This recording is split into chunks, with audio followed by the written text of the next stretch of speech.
को दिया guard of honour का अवार्ड।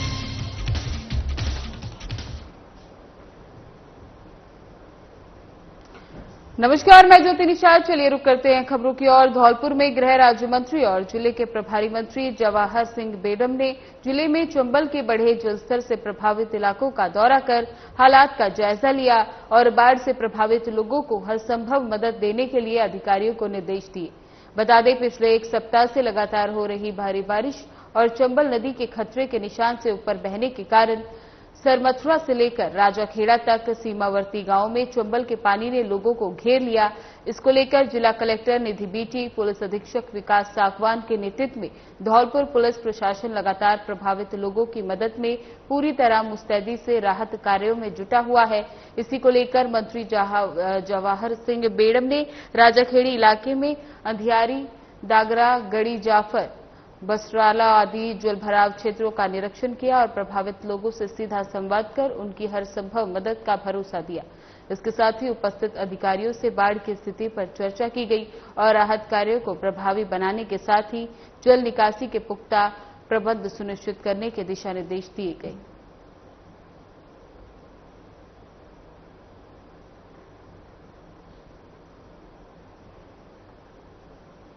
सरदार शहर के बहादुर सिंह कॉलोनी स्थित बीजेपी कार्यालय में पूर्व मंत्री राजकुमार रिवाणा से नगर परिषद सभापति राजकरण चौधरी ने मुलाकात की। पूर्व मंत्री रिवाणा ने सभापति चौधरी को आश्वासित प्रस्ताव के खिलाफ विजय प्राप्ति करने पर शुभकामनाएं दी और रिवाणा ने सभापति चौधरी का शॉल उड़ाकर स्वागत किया।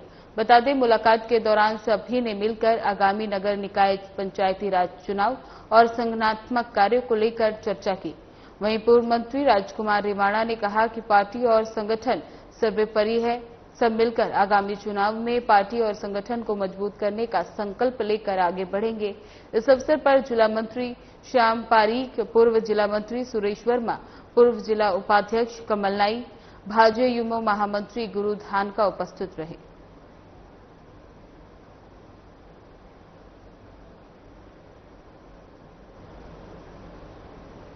खबर हनुमानगढ़ से है, जहां हनुमानगढ़ जंक्शन तारघर रोड स्थित वाटर वर्क्स ट्यूबवेल के पास चौराहे पर पानी सप्लाई के चैम्बर की स्थिति ठीक नहीं है। सेक्टर 6 विस्तार वार्ड 54 और 55 के मध्य स्थित इस चैम्बर के नजदीक से वाटर वर्क्स और नगर पारिषद के अधिकारी कर्मचारी भी गुजरते हैं, लेकिन इस तरफ कोई ध्यान नहीं दे रहा। बता दें, खुले चैम्बर में कोई वाहन, पशु या बच्चा गिरकर भी चोटिल हो सकता है। खुले चैम्बर को ढकने के लिए और व्यवस्था में सुधार को लेकर कोई गंभीर नहीं है। सेवानिवृत्त शिक्षक सूर्य प्रकाश जोशी के अनुसार उक्त चैम्बर गंदगी से अटा हुआ, बदहाली की वजह से ये चैम्बर एक हौद सा नजर आने लगा है। सीमेंट का ढक्कन या स्लैब नजदीक से पड़ा हुआ है, लेकिन इसे ढका नहीं जा रहा। उन्होंने बताया, करीब 6 फीट गहरे इस गड्ढे नुमा चैम्बर में कभी भी कोई बच्चा गिर सकता है। उन्होंने प्रशासन से शीघ्र गड्ढे नुमा चैम्बर को ढकने की मांग की। बता दें कि हनुमानगढ़ जंक्शन तारघर रोड स्थित वाटर वर्क्स ट्यूबवेल के पास चौराहे पर पानी सप्लाई के चैम्बर की स्थिति ठीक नहीं है। सेक्टर 6 विस्तार वार्ड नंबर 54 और 55 के मध्य स्थित इस चैम्बर के नजदीक से वाटर वर्क्स और नगर पारिषद के अधिकारी कर्मचारी भी गुजरते हैं, लेकिन इस तरफ कोई ध्यान नहीं दे रहा। बता दें, खुले चैम्बर में कोई वाहन, पशु या बच्चा गिरकर चोटिल हो सकता है। खुले चैम्बर को ढकने के लिए और व्यवस्था में सुधार को लेकर कोई गंभीर नहीं है। सेवानिवृत्त शिक्षक सूर्य प्रकाश जोशी के अनुसार उक्त चैम्बर गंदगी से अटा हुआ है। बदहाली की वजह से ये चैम्बर एक हौद सा नजर आने लगा है। सीमेंट का ढक्कन या स्लैब नजदीक में पड़ा हुआ है, लेकिन इसे ढका नहीं जा रहा। उन्होंने बताया, करीब 6 फीट गहरे इस गड्ढानुमा चैम्बर में कभी भी कोई बच्चा गिर सकता है। उन्होंने प्रशासन से शीघ्र गड्ढानुमा चैम्बर को ढकने की मांग की।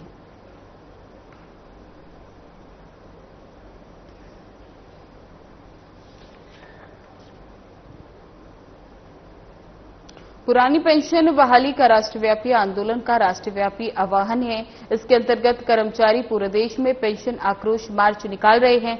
प्रदेश अध्यक्ष कोजाराम सियाग ने बताया कि राजस्थान में पुरानी पेंशन अप्रैल 2022 से लागू हो चुकी है, लेकिन जब कर्मचारी रिटायर होता है तो सरकार कर्मचारी से एनपीएस फंड जमा करवा लेती है। एनपीएस फंड से क्लेम और उसके निस्तारण में एक कमी है।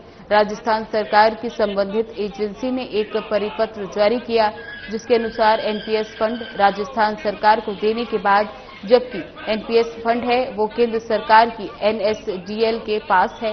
कर्मचारी ऋण लेकर राजस्थान सरकार को 20-25 लाख देता है, तब उसकी पेंशन होती है। आज जो कर्मचारी हैं वो 15-20 साल बाद रिटायर होंगे, वो पैसा देकर पेंशन प्राप्त करेंगे। हमारा प्रधानमंत्री मोदी और मुख्यमंत्री भजनलाल से आग्रह है कि जो फंड ऊपर पड़ा है उसे राजस्थान सरकार को लौटाया जाए। ये आज का प्रदर्शन पुरानी 10 लाख रुपए देके पेंशन प्राप्त करेगा, तो हमारी राजस्थान सरकार से, मुख्यमंत्री जी शर्मा साहब से और प्रधानमंत्री जी नरेंद्र जी मोदी साहब से विशेष आग्रह है कि एक तो एनपीएस फंड जो राजस्थान के कर्मचारियों का ऊपर पड़ा है वो समस्त फंड राजस्थान की सरकार को लौटाए। और राजस्थान सरकार से आग्रह है कि आप नोटिफिकेशन 2022 के अनुसार उसका सरलीकरण करें और कर्मचारियों पे बुढ़ापे में आर्थिक बोझ नहीं डालें। इसलिए राजस्थान के समस्त जिला मुख्यालयों पर आज ये एनओपीएस के बैनर तले कर्मचारियों का प्रदर्शन है और माननीय प्रधानमंत्री जी और मुख्यमंत्री जी के नाम ज्ञापन है। अखिल भारतीय जनवादी महिला समिति का 3 दिवसीय राज्य स्तरीय सम्मेलन आशीर्वाद भवन गंगा शहर में शुरू हुआ। उससे पूर्व महिलाओं ने महिला अधिकार रैली निकालकर राज्य सरकार पर हल्ला बोला। डूंगरगढ़ के पूर्व विधायक कमरेड नेता गिरधारी लाल महिया ने बताया कि इसमें महंगाई, महिला पर अत्याचार, भारत सरकार और राज्य सरकार द्वारा लगाए जाने वाले बिजली के स्मार्ट मीटर का विरोध किया गया। ये स्मार्ट मीटर लग गए तो उपभोक्ता बिल नहीं भर पाएंगे। बिजली का निजीकरण, निरंतर बढ़ रही महंगाई के खिलाफ आवाज उठाने के लिए राज्य भर से महिलाएं 3 दिवसीय शिविर में शामिल हो रही हैं। बता दें, अखिल भारतीय जनवादी महिला समिति का 3 दिवसीय राज्य स्तरीय सम्मेलन आशीर्वाद भवन गंगा शहर में हुआ। उससे पूर्व महिलाओं ने महिला अधिकार रैली निकालकर राज्य सरकार पर हल्ला बोला। डूंगरगढ़ के पूर्व विधायक कमरेड नेता गिरधार लाल महिया ने बताया कि इसमें महंगाई, महिला पर अत्याचार, भारत सरकार और राज्य सरकार द्वारा लगाए जाने वाले बिजली के स्मार्ट मीटर का विरोध किया गया। स्मार्ट मीटर लग गए तो उपभोक्ता बिल नहीं भर पाएंगे। बिजली का निजीकरण, निरंतर बढ़ रही महंगाई के खिलाफ आवाज उठाने के लिए राज्य भर से महिला 3 दिवसीय शिविर में शामिल हो रही हैं। महिला राज्य सम्मेलन होने जा रहा है, जिसमें महंगाई, महिला पर अत्याचार और भारत सरकार और राज्य सरकार द्वारा स्मार्ट मीटर पर जो लगाए जा रहे हैं, स्मार्ट मीटर जब लग जाएंगे तो निश्चित रूप से आम उपभोक्ता, घर का चाहे घर का उपभोक्ता हो, कृषि का हो, चाहे उद्योग का हो, वो बिल नहीं भर पाएंगे। आज इस लेकर पूरे महिला, पूरे राजस्थान से डेलीगेट आए हुए हैं, पूरे राजस्थान से 300 डेलीगेट आए हैं। निश्चित रूप से आज वो स्मार्ट मीटर निजीकरण, बिजली का निजीकरण हो, अन्य कोई निजीकरण के खिलाफ, महंगाई के खिलाफ। जिला कलेक्टर देवेंद्र कुमार ने उपखंड अधिकारियों, तहसीलदारों, पंचायत समिति विकास अधिकारियों के साथ वीडियो कॉन्फ्रेंसिंग के माध्यम से विभिन्न योजनाओं की क्रियान्वयन की समीक्षा की, जहां डीएम ने उपखंड अधिकारी, तहसीलदारों को खरीफ गिरदावरी की प्रतिदिन प्रभावी मॉनिटरिंग करते हुए समय पर पूरी करने के निर्देश दिए। साथ ही 20% खसरों पर किसानों से गिरदावरी करवाने के लिए निर्देशित किया। वहीं डीएम ने कहा कि खरीफ गिरदावरी संवत 2082 का कार्य 1 अगस्त से प्रारंभ हो गया है, जिसके लिए पोर्टल को लाइव कर दिया गया। उन्होंने गिरदावरी कार्य सरकारी खसरों के अलावा अन्य सभी खसरों में डिजिटल कॉर सर्वे के निर्धारित मानकों के अनुरूप कराने के निर्देश दिए। उन्होंने कहा कि सभी खसरों पर जाकर फोटो लेकर गिरदावरी करानी है।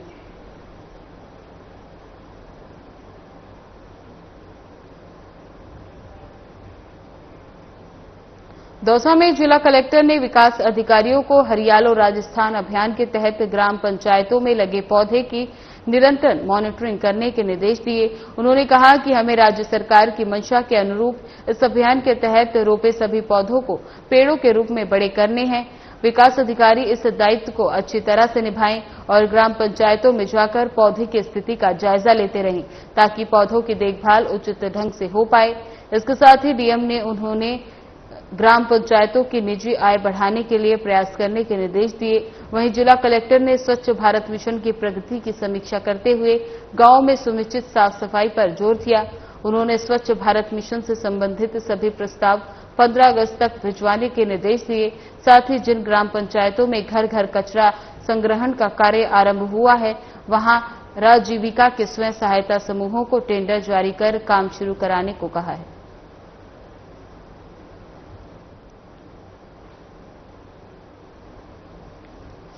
बता दें कि दौसा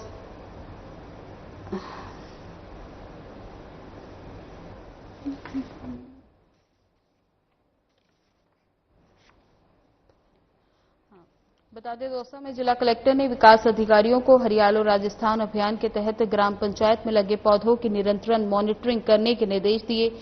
उन्होंने कहा, हमें राज्य सरकार की मंशा के अनुरूप इस अभियान के तहत रोपे सभी पौधों को पेड़ों के रूप में बदलकर बड़ा करना है। विकास अधिकारी इस दायित्व को अच्छी तरह से निभाएं और ग्राम पंचायत में जाकर पौधों की स्थिति का जायजा लेते रहें, ताकि पौधों की देखभाल उचित ढंग से हो सके। इसके साथ ही डीएम ने उन्होंने ग्राम पंचायतों की निजी आय बढ़ाने के लिए प्रयास करने के निर्देश दिए। वहीं जिला कलेक्टर ने स्वच्छ भारत मिशन की प्रगति की समीक्षा करते हुए गांव में समुचित साफ सफाई पर जोर दिया। उन्होंने स्वच्छ भारत मिशन से संबंधित सभी प्रस्ताव 15 अगस्त तक भिजवाने के निर्देश दिए। साथ ही जिन ग्राम पंचायतों में घर घर कचरा संग्रहण का कार्य शुरू नहीं हुआ, वहां राजीविका के स्वयं सहायता समूहों को टेंडर जारी कर काम शुरू करने को कहा है।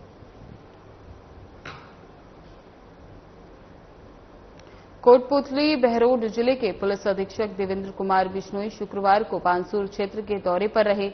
पुलिस अधीक्षक के बांसुर थाने पहुंचने पर पुलिस जवानों ने गार्ड ऑफ ऑनर दिया। इस दौरान डीएसपी दशरथ सिंह और थानाधिकारी सुरेंद्र मालिक ने गुलदस्ता भेंट कर उनका स्वागत किया।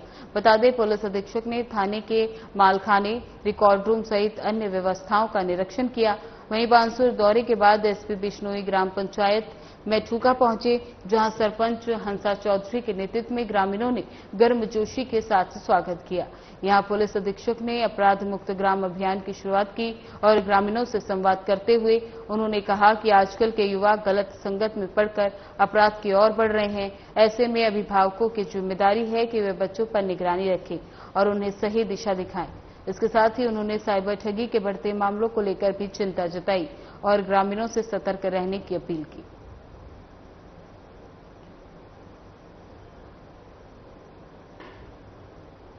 धौलपुर में स्टेट बैंक ऑफ इंडिया शाखा, तसीमों और पंजाब नेशनल बैंक शाखा बस इनाईबाब में ग्राम पंचायत चौराखेड़ा मालौनी पवार में शिखर का आयोजन किया गया। शिखर के दौरान उप निदेशक आर्थिक और सांख्यिकी विभाग राजेश कुमार, प्रबंधक स्टेट बैंक ऑफ इंडिया तसीमों अवधेश कुमार वर्मा द्वारा उपस्थित ग्रामीणों को अवगत कराया गया कि बैंक के वित्तीय समावेशन और सामाजिक सुरक्षा योजना के लिए ट्रेसमिक देशव्यापी सतत अभियान 1 जुलाई से 30 सितंबर तक संचालित किया जा रहा है, जिसका उद्देश्य पंचायत स्तर तक बैंकिंग, बीमा और पेंशन जैसी आवश्यक वित्तीय सेवाओं की पहुंच सुनिश्चित करना और पात्र नागरिकों को इन योजनाओं से जोड़ना है। उन्होंने शिविर में पधारे नागरिकों से वार्ता की और उन्हें अवगत कराया कि जिला कलेक्टर निधि बीटी के अनुशासनरूप योजनाओं से कोई भी पात्र व्यक्ति वंचित नहीं रहे, ये सुनिश्चित किया जाए। अभियान में प्रधानमंत्री जनधन योजना के अंतर्गत वर्तमान निष्क्रिय बैंक खाते का पुनः सत्यापन, नए बैंक खाते खोलना, प्रधानमंत्री सुरक्षा बीमा योजना और अटल पेंशन योजना में नामांकन को प्रोत्साहन दिया जा रहा है।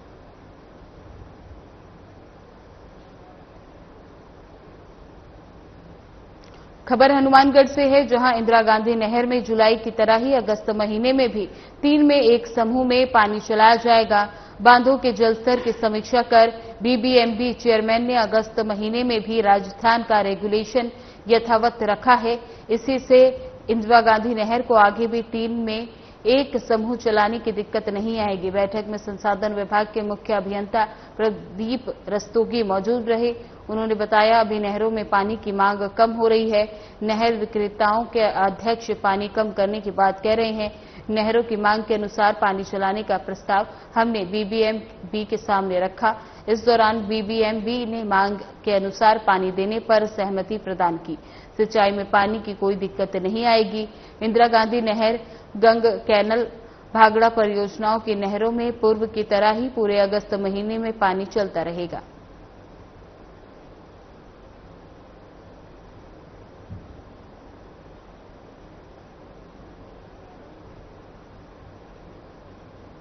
राजगढ़ मचवाड़ी सड़क मार्ग के मध्य स्थित ऐतिहासिक और पौराणिक पर्यटन स्थल झरनाधाम प्रशासन की नाकामी, मरम्मत के अभाव में अपने दर्द के आंसू रो रहा है। बता दें कि विगत मानसून में झरना स्थित बांध की पाल के समीप से जमीन धंस गई थी और ऊपर जाने वाली सीढ़ियां क्षतिग्रस्त हो गई, जिसको लेकर स्थानीय प्रशासन ने चेतावनी बोर्ड लगाकर रोक लगा दी है, लेकिन मरम्मत नहीं कराई गई। आज भी इस मानसून में स्थिति वैसी की वैसी बनी हुई है। मात्र बांध के चारों तरफ वन विभाग की तरफ से तारबंदी कर दी गई ताकि लोग नहाए नहीं, लेकिन भारी बरसात के चलते बांध की चादर चली गई। पर्यटक आते हैं, वे सीढ़ियां क्षतिग्रस्त हुई पड़ी हैं और बांध के आसपास की जमीन धंस गई है, जो कि कभी भी बड़े हादसे का कारण बन सकती है, जिसकी जिम्मेदारी प्रशासन की होगी। सबसे बड़ी देखने वाली बात यह है कि गत मानसून के दौरान क्षतिग्रस्त सीढ़ियों, धंसी जमीन को सही नहीं कराया गया। वहीं बारिश के कारण बांध में जगह जगह लीकेज होने से पानी का रिसाव हो रहा है। झरनाधाम विकसित समिति अपने स्तर पर बार बार प्रशासन से सही कराने की मांग कर रही है, लेकिन प्रशासन का इस तरफ कोई ध्यान नहीं है।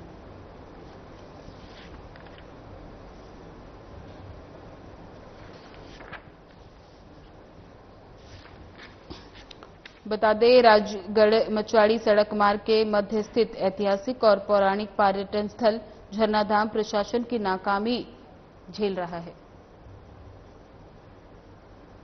राजगढ़ थाना पुलिस ने लूट की वारदात को अंजाम देने वाले 1 साल से फरार वंचित 4 आरोपियों को गिरफ्तार कर लिया। थानाधिकारी राजेश मीणा ने बताया कि 13 अगस्त 2024 को परिवादी ने मामला दर्ज कराया था कि 12 अगस्त 2024 को आरोपियों द्वारा उसे कार सहित अपहरण करके हाथ का ब्रेसलेट लूट लिया गया। वहीं आरोपियों ने परिवादी के खाते से 31,000 रुपए डलवा लिए और उसकी पत्नी के मोबाइल पर फोन करके जान से मारने की धमकी देकर 20,000 रुपए की मांग की। इस पर मामला दर्ज कर टीम गठित की गई। गठित टीम ने तकनीकी सहायता लेकर सूचना संकलित कर लूट की वारदात देने वाले करीब 1 साल से फरार वंचित 5-5 हजार रुपए के 4 आरोपियों को गिरफ्तार कर लिया।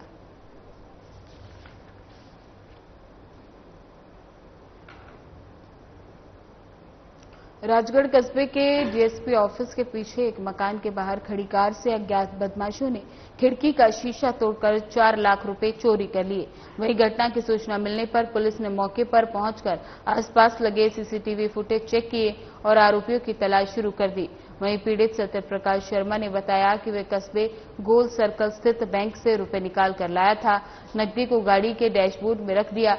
उन्होंने बताया इसके बाद वे डीएसपी ऑफिस के पीछे अपने परिचित के घर के बाहर गाड़ी खड़ी करके अंदर मिलने चला गया।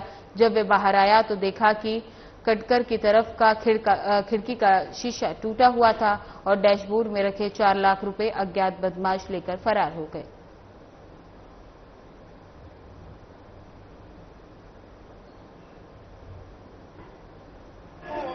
आज कल 11 बजे की घटना है। मैं बैंक गया था और अकाउंट से 4 लाख रुपए निकलवाए थे। निकलवाने के बाद मैं बाहर आ गया। बाहर आके गाड़ी में पैसे रख लिए। पैसे रखने के बाद मैं वहां से गाड़ी स्टार्ट करके और मेला का चौराहे होते हुए डिप्टी ऑफिस के पीछे चले गया था। वहाँ 11:30 के समथिंग पहुंच गया था मैं। पहुंचने के बाद अंदर में दीपक मीणा जी के घर चले गया था। जाने के बाद 1-1.5 घंटे बाद में जब वहां से निकला तो गाड़ी का शीशा टूटा हुआ मिला। उसमें 4 लाख रुपए रखे थे, वो चोरी मिले थे। डैशबोर्ड खुला हुआ मिला था। उसके बाद मैंने पुलिस को सूचना दी। पुलिस मौके पे आई थी वहां और उसके बाद एफआईआर दर्ज करवाया।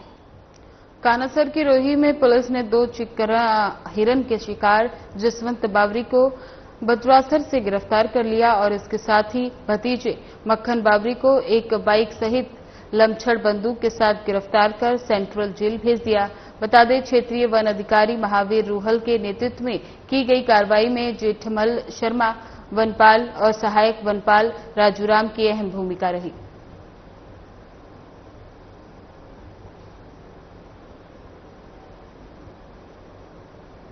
खबर हनुमानगढ़ से है, जहां जिले में पुलिस ने अवैध शराब तस्करी के खिलाफ बड़ी कार्रवाई की। पुलिस ने अवैध शराब के साथ 4 तस्करों को गिरफ्तार किया। पुलिस ने मौके पर पिकअप और एस्कॉर्ट कर रही बोलेरो को जब्त कर लिया। अतिरिक्त पुलिस अधीक्षक नौहर राज कंवर और वित्त अधिकारी संजीव केटवा के सुपरविजन में थानाधिकारी खूंया राजपाल सिंह के नेतृत्व में टीम ने नाकाबंदी के दौरान बड़ी सफलता हासिल की। बता दें, पुलिस ने एक पिकअप गाड़ी से 20 लाख अनुमानित कीमत की अवैध शराब बरामद की है।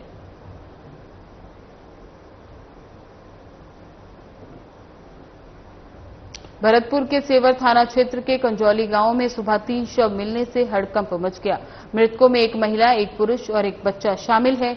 उनके पास से सल्फेक्स पाउडर के पाउच मिले हैं। वहीं घटना की सूचना मिलने पर पुलिस ने मौके पर पहुंचकर तीनों शवों को पोस्टमार्टम के लिए भेज दिया। इसी के चलते एडिशनल एसपी सतीश यादव ने बताया कि सुबह 7:30 बजे करीब सूचना मिली कि कंजौली के पास 3 शव मिले हैं, जिनमें एक महिला, एक पुरुष और एक बच्चा है। मौके में खुद और सेवर थाना पुलिस पहुंची और पर एसएसएल की टीम बुलाई गई। तीनों शवों की शिनाख्त हो गई है और पुलिस ने कार्रवाई कर मामले की जांच शुरू कर दी।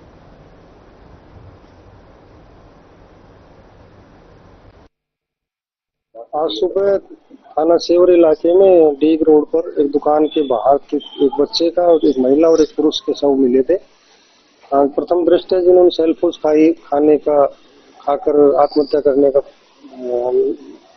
पता चला था, तब लाशों की शिनाख्त नहीं हुई थी। अभी शिनाख्त हो गई है। 3 या 4 दिन से हिंडोन में महिला का गांव है, ससुराल है। क्लियर यहाँ भटावली गांव में हमारे यहाँ कुमेर में वहाँ की ये थी अनीता, पुत्री वाइफ ऑफ देवेंद्र, अनीता पत्नी देवेंद्र, गांव खेड़ा, सदर हिंडोन और भटावली की बेटी थी। और एक बच्चा उनका 12 साल का था और जो पुरुष था वो 25-26 साल का है। सुबह में जो मृतका अनीता का भांजा है। अब ये इन्होंने सेल्फोज क्यों खाया, इन कारणों की भी जांच की जाएगी।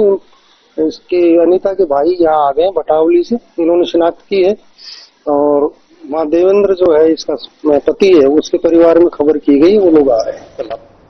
बीएसएफ इंटेलिजेंस के डिप्टी कमांडेंट महेश चंद्र जाट को आज army commander lieutenant general Manjinder Singh दक्षिण पश्चिमी कमांड द्वारा ऑपरेशन सिंदूर के दौरान भारतीय सेना के साथ खुफिया नेटवर्क पर उत्कृष्ट कार्य करने के लिए प्रशंसा पत्र प्रदान किया गया। बता दें, ऑपरेशन सिंदूर के दौरान महेश चंद्र ने भारतीय सेना, स्थानीय पुलिस और प्रशासन के साथ बीएसएफ के बीच बेहतर समन्वय स्थापित करने में महत्वपूर्ण योगदान दिया। इस कार्यक्रम में महेंद्र सिंह, सहायक समादेष्टा सीमा सुरक्षा बल और सेना के सेवानिवृत्त कार्मिकों को भी सम्मानित किया गया। इस दौरान कार्यक्रम में विश्राम मीणा, आईएएस संभागीय आयुक्त Bikaner Hemant Kumar Sharma, IPS IG police Bikaner range major general AK Pundir, Ajay Luthra, DGI BSF Bikaner उपस्थित रहे।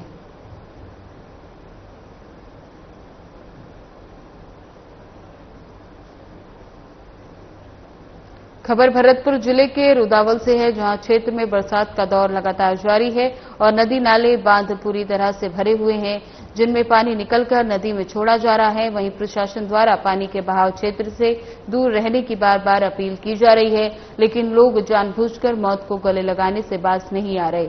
ऐसा ही नजारा रुदावल के मांडापुरा में देखने को मिला, जहां बैरठा बांध से खोले गए गेटों से पानी कुकंद नदी से होते हुए मांडापुरा सपाट के सहारे गंभीर नदी में मिलता है, लेकिन उसी मांडापुरा की सपाट पर काफी पानी का बहाव तेज देखा जा रहा है और उसी पानी के तेज बहाव से लोग निकलकर जा रहे हैं।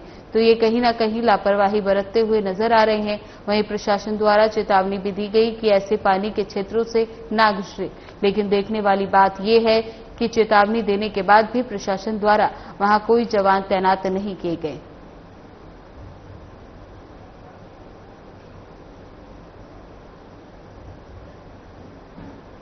फिलहाल बुलेटिन में बस इतना ही। बने रहे हमारे साथ। नमस्कार।